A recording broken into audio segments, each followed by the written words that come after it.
Well, here we go again. I've been in favor of getting rid of carried interest for years, starting when I was a senator from New York.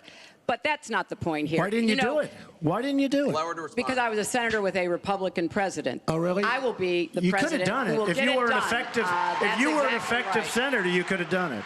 If you were an effective senator, you could have done it. But you were not an effective. Please allow her to respond. She didn't interrupt you. You know, under our Constitution, presidents have something called veto power. Look, he has now said repeatedly, 30 years this and 30 years that. So let me talk about my 30 years in public service. I'm very glad to do so. 8 million kids every year have health insurance because when I was First Lady, I worked with Democrats and Republicans to create the Children's Health Insurance Program. Hundreds of thousands of kids now have a chance to be adopted because I worked to change our adoption and foster care system. After 9/11, I went to work with Republican mayor, governor, and president to rebuild New York and to get health care for our first responders who were suffering because they had run toward danger and gotten sickened by it. Hundreds of thousands of National Guard and Reserve members have health care because of work that I did. And children have safer medicines because I was able to pass a law that required the dosing to be more carefully done. When I was Secretary of State, I went around the world advocating for our country, but also advocating for women's rights, to make sure that women had a decent chance to have a better life, and negotiated a treaty with Russia to lower nuclear weapons. 400 pieces of legislation have my name on it as a sponsor or co-sponsor when I was a senator for 8 years.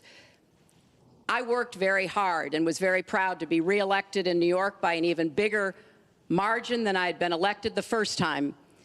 And as president, I will take that work, that bipartisan work, that finding common ground, because you have to be able to get along with people to get things done in Washington. Thank you, Secretary. And I've proven that I can. And for 30 years, I've produced results for people. Thank you, Secretary. Hillary Clinton says she followed all of the rules when using private email for State Department business, but the former Secretary of State is facing new questions this morning after breaking her silence about this story. She told reporters yesterday that she deleted thousands of messages. Nancy Cordes attended Clinton's news conference. Nancy, good morning. Good morning, Gail. Well, Democrats say they're happy that Clinton broke her silence after 9 days, but Republicans say they only have more questions, especially about those 30,000 emails she says she deleted in December. I opted for convenience to use my personal email account, which was allowed by the State Department.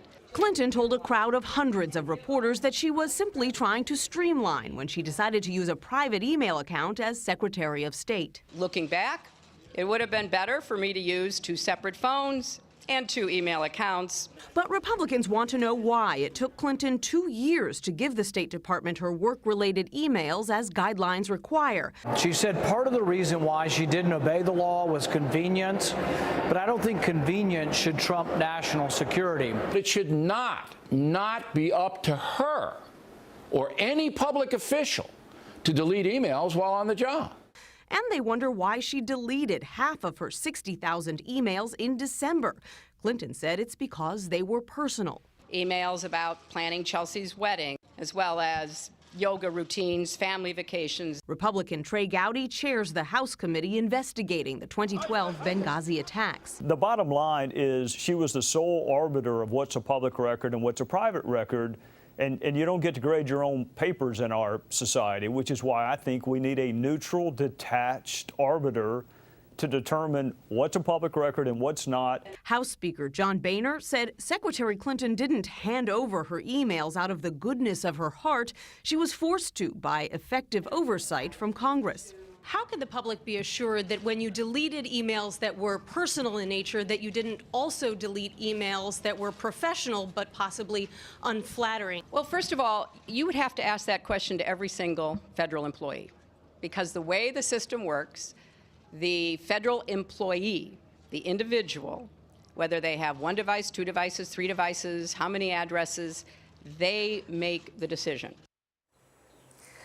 Gowdy admitted he doesn't have the authority to compel Clinton to turn over her private server to an independent third party. She was asked twice whether she would do it voluntarily. And Charlie, she didn't answer the question directly, but did say that it is a private server and it's going to stay that way.